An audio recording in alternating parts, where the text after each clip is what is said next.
G'day and what's up everybody, welcome to another one of my Minecraft shader videos. Today I'll just be going over some of the new features of our upcoming version 4 of SEUS Complete. And just to point out some things that you might not have already known about what you can do with this shader. Firstly, we have been going over the water, as that everyone didn't quite like the water transition bug when using the increased speed when raining. We've also changed the height of the default when not raining, as you can see here. And we have also increased it, or decreased I should say, from version 3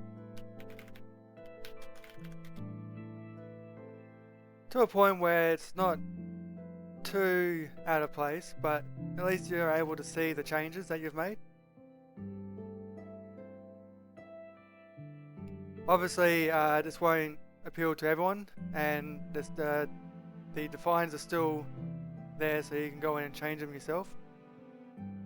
But me and Joey have sort of talked about this, and we've sort of agreed that this is the best look, for our taste anyway. For me personally, I still use the water speed. For the simple fact that I just reckon it does look better. Even, yes, the transition bug is quite awful to look at. But let's just say if we're up here,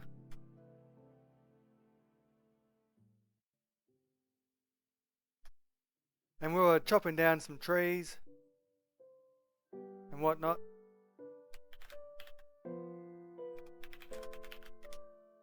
and it starts to rain,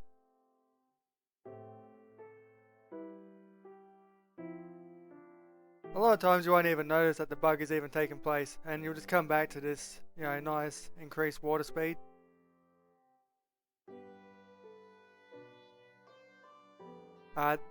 This feature will be off by default from now on, so if you do want increased water speed, you have to turn it on yourself.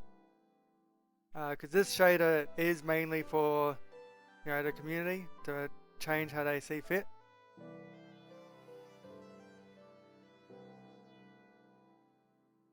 Right, on to the other thing, which is specular mapping.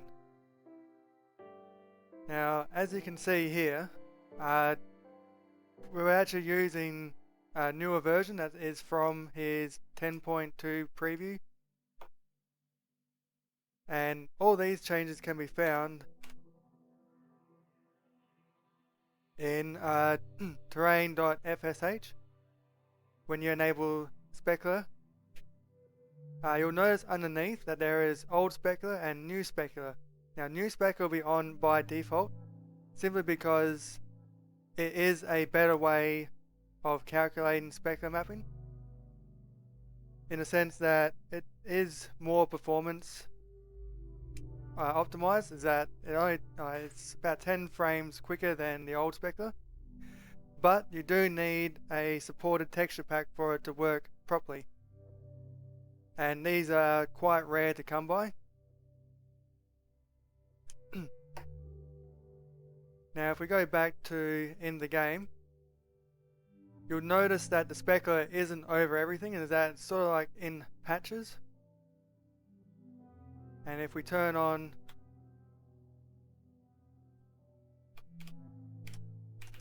the old specular,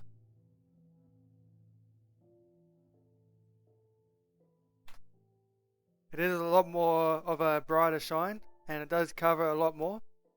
And old specular can be used with any texture pack, even just default. Although if you don't have a specular mapping in the texture pack, you'll end up with more of a mirror-like shine to your blocks instead of what you're seeing here.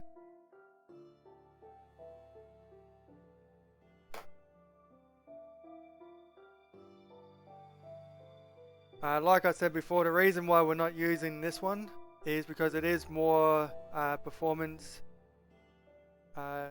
taxing, although it does look quite nice. Now if you are going to use old specular, there is one other thing that you need to take into consideration, is that there is a bug with this one. Alright, now with this bug that I was talking about. It is over brightness of your blocks when it goes from rain to clear. Now if you actually notice on the sides of the leaves and the roof of the building in front of you, when I go from rain to clear, you'll notice that they get exceptionally bright before they fade back to normal. To fix this, we have a solution which you can find in composite1.fsh down near the bottom, and you can uncomment this and comment that one out. It has to be one or the other. And what this will do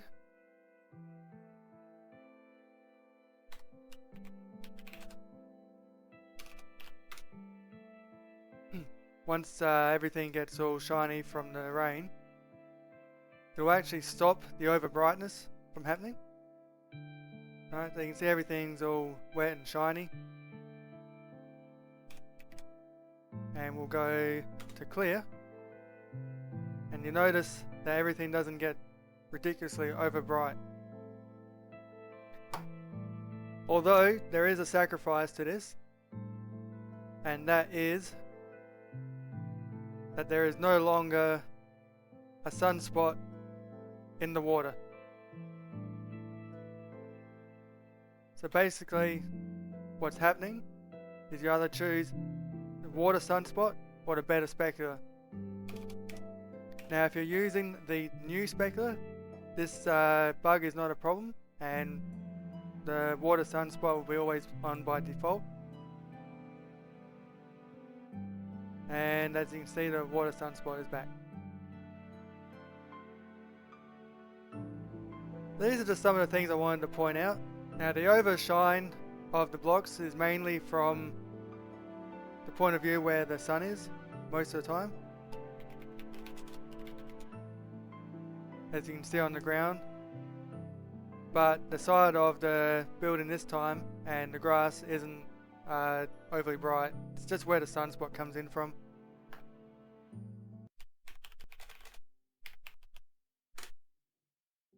Alright, so now the bit that you've probably all been waiting for is the new features that we've been bringing to it.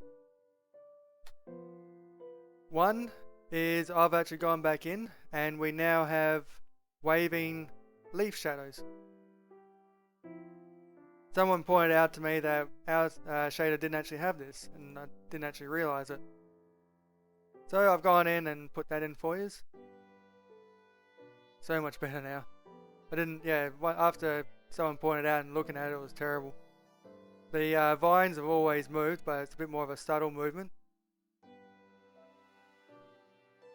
Another thing that I've had enabled throughout this whole video is you can actually see the cursor in the middle has a slight wave to it. Kind of simulates your character breathing a bit. Another thing that's been enabled is anti-aliasing. And a lot of these can be found within your final.fsh.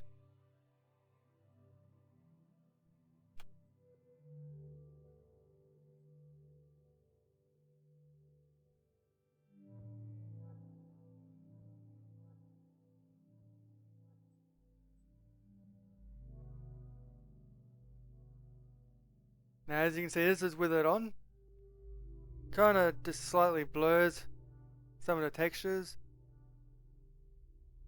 You can still see a bit of jaggedies around the edges, but it does help a bit. I'm not overly fussed with jagged edges or anti-aliasing. This was a pet hate of Joey's. This was his doing. He spearheaded all this. So for those of you in the same sort of boat, would probably much appreciate what he's done.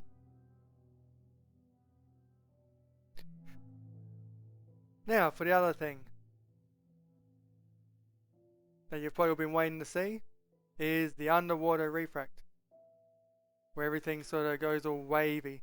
You can sort of see the tops of the trees. something that I've been wanting to get in for a long time. And thanks to Joey, he got this in and it looks fantastic. I'm so happy this is in now.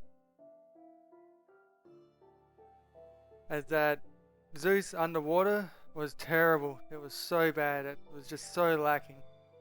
We are still working on the depth calculation, so you can't see all the way down to the bottom, and working on the water refract when you're out of the water looking through it.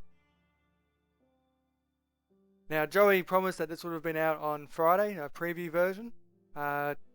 Unfortunately we came across a bug that needed fixing, and I delayed it a bit as well because I wanted to get another feature in that some people have been asking for, which is the raindrops on the lens.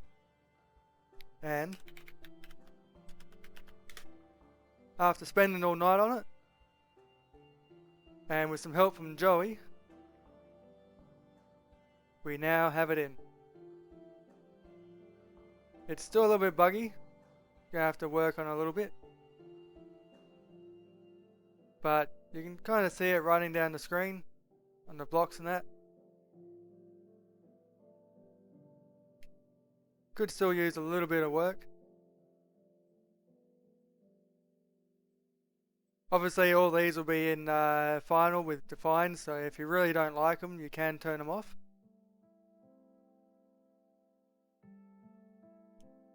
As of doing this video, I'll be compiling it all together and getting a preview version out to you guys, hopefully within a few hours of this video going up.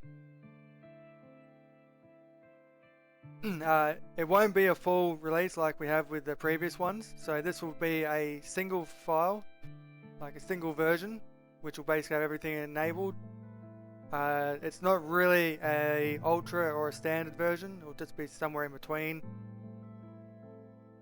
And you won't need to extract it, it will just be a zip file which you can just dump and play.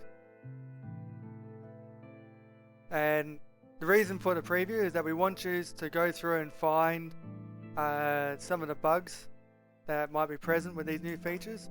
Some that we can already confirm is with the slight camera movement, there seems to be a bit of a white line that sort of outlines textures and blocks.